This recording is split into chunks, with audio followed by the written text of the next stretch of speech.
Hey everybody, Charley Hogwood with Survival Dispatch back here once again, out here in the Chattahoochee National Forest, up here along the Tallulah River near the gorge. It's a beautiful area up here. Been doing a little bit of water work, a little bit of, getting outside. And so it occurred to me, because we've got a big rain front that is supposed to start here in a few more minutes. So coming in out of the weather, it occurred to me that a lot of times we go out and we go a hike and we're not prepared for changes in the weather. And that is something that we want to take into consideration. So I've put together the stuff that I carry in my pocket that I can go out for a day hike, not have to carry a pack, not have to carry, extra stuff around, because I wear, cargo pants, cargo shorts, things with extra pockets. So if you got all those extra pockets, guys, why don't we go ahead and put those to use?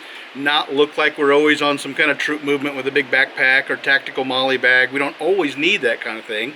So with all that being said, the first thing I want to arm myself with when I go outside because of the weather is going to be what's going to happen with the weather.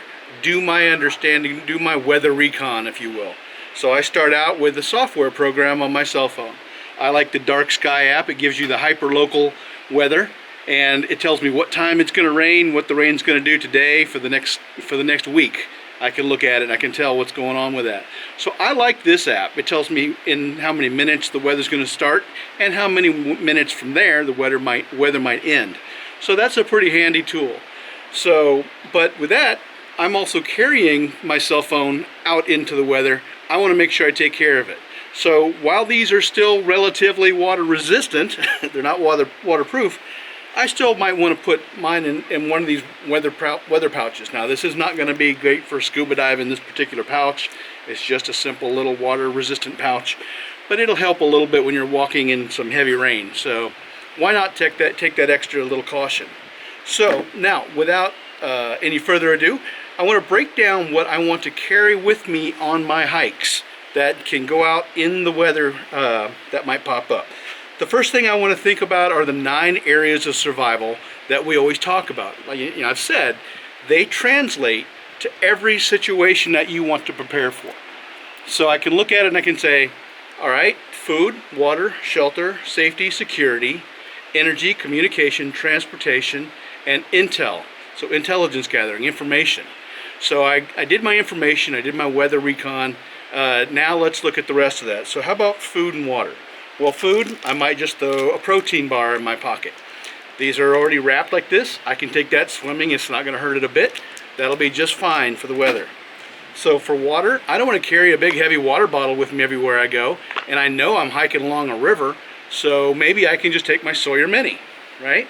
I did a video on that just a little bit ago. So my Sawyer Mini, I can fill that up, carry it with me as I go. I can put the cap on it and shove it in my cargo pocket. Good to go.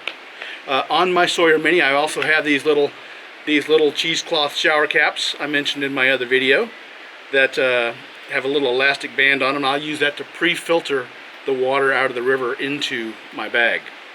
So that's food and water. So as far as shelter is your clothes. If you want to take a rain jacket or a poncho or something like that, that's great. If you want to take a Mylar blanket or survival blanket, that's fine too. You can take a space blanket. You can take whatever you want that will help you beat hypothermia if you get caught outdoors. There's all different types of those. You can find a bunch of them that will fit in your pocket. Some of them will be a little bit more bulky than others. So I'll leave that choice to you. So I got food, water, shelter. So how about safety? So safety, I've included my little pocket kit that I made. This is just a little Maxpedition molly, not even a molly pouch. It's got a little molly on the inside. I got a tourniquet in here. I got a rat tourniquet on the inside over here, preloaded, ready to be put on immediately. It's got some tweezers I can use for ticks or glass or splinters, whatever I might run into. I got some Celox Rapid in case I need to fix a puncture in the box, if you will. So I keep that handy. I've got another pouch of boo-boo bandages and antiseptics in the back of that. So that stuff is all going to be just fine if it gets wet. If I don't want to get wet, I can take another one of these water resistant pouches, put that in there. I always carry my other tourniquet in my pocket. So this is another rat's tourniquet, so I end up carrying 2 tourniquets on this particular hike. It is also preloaded and ready to go. What I did is I actually put this in a pair of reading glasses case. This is just a cloth case from a pair of cheapy drugstore reading glasses. I've preloaded my tourniquet, I've shoved it in there, and now I can fit that into the cargo pocket, any of the pockets of my pants. And some of the pants that I wear actually have magazine pockets, like for AR-15 magazines. That goes right in there, always ready to go instantly when I need it. So that's my safety. Moving on from more safety, how about I can carry a little pouch of bug lotion, insect repellent. And so this one is the Picaridin, handy little stuff. This comes from Sawyer, not going to hurt that to get wet. So that's a good thing, so I don't have to worry about a squeeze bottle or something that's going to burst or get, you know, in my pocket too much. Also, I've got ChemLight. I can throw ChemLight in. That's not going to get it hurt to get wet. Go swimming with that. Those are super bright, very handy for signaling and marking. I've also got a flashlight. Now flashlights, you get a good flashlight, you can take that swimming with you. So this is a Streamlight Protac 2A. I've had that in the water a lot of times. We also have O-lights, which I love my O-lights. So a lot of times I end up carrying two flashlights on me, so that's fine too. Let's see, for signaling, oh, you know what else I've got? You always hear me talk about Surveyors Ribbon. I can carry a whole bunch of this Surveyors Ribbon. It weighs nothing, it will not hurt it to get wet. Keep some of that stuck in your pocket or in your little medical kit in case you need to mark your trail. And for signaling, also a nice whistle on a lanyard. So the lanyard also acts as cordage if I need some more cordage. Plus if I keep that around my neck or tied to a belt loop, I'll always have my whistle no matter what happens. So there's that. The other side of that when it comes to safety is I like to carry a Write in the Rain notepad. So these are waterproof paper, and I use a golf pencil on the paper. You never know when you have to write down vital signs, directions, notes, leave a message for somebody. So I really enjoy the Write in the Rain notepads. I use the golf pencil because I can slide the golf pencil up into the spring on the spiral and I don't lose it. So I'm good to go. I don't have to worry about keeping that dry. Good to go at all times. Speaking of cordage, I actually also like to carry a long piece of paracord. Now, so this is some good 550 cord. I've done it in that braid that you've seen me do the other videos with. That comes in handy. Now, this is that braid that I can just pull the loop and string it all out. So I'm probably in this one, I've got about probably 22 feet of 550 cord all ready to go. And I can just shove that in a pocket, tie it around a belt loop, use it as a keychain, and I'm all set there. I also have my trusty knife. I always have a knife wherever I go. This particular one, this is a Benchmade AFO. It's a little heavier. You can do all different kinds of knives. If you don't want to take a good knife out to the field because you don't want to lose it, that's fine too.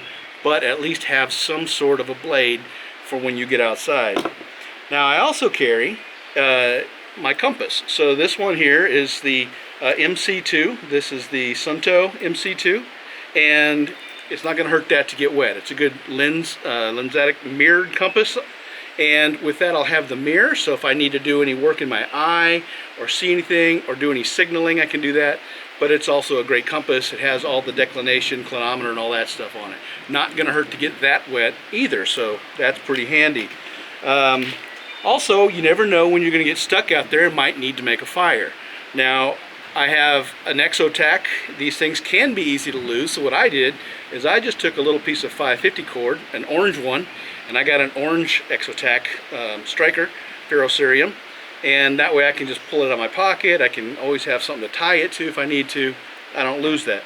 But I like to have redundancy, and I go a little bit old school, so here is my modified Bic lighters. So I take a Bic lighter, not the off-name brands. I like the Bic because they're more durable. They work dependably for me all the time. But what I did is I take jute twine, which you can get from the garden department of the store. This is a natural fiber, and I've wrapped that around. I made a noose, put it under the trigger of the lighter, and then wrapped another couple of feet of that around here, and I've got that on my I've got cordage, I've got something I can make like kindling, some tender material I can work with, make a little bird's nest. I also have 550, not 550, I've got some Gorilla Tape on here, and I've wrapped that around here. So I've got a bunch of Gorilla Tape. Now on some of these lighter mods, I actually put a single edge razor blade underneath this tape. So I have a knife and a way to make fire and some cordage all in this same handy little thing. That goes in the pocket. It's not going to hurt to get that wet. Blow it off when you're ready to use it and you are all set. So that's just a few of the things that I've occurred to me that since I'm going to get poured on here and rain for just a little bit, it'll all be in my pockets. I can go swimming with it, won't phase it, I'll be okay until I get home. So I like to be self-sufficient, self-reliant, and save my own butt. So until next time, this is Charlie with Survival Dispatch. Check us out at survivaldispatch.com or check out the magazine, The Insider, at insider.survivaldispatch.com for all this and more. And of course, please subscribe to our YouTube channel. We have to travel. It's really hard. We got to travel out to these exotic locations and do these crazy videos for you, and we have a lot of fun doing it. So be safe, be well, and follow us. Charlie's out.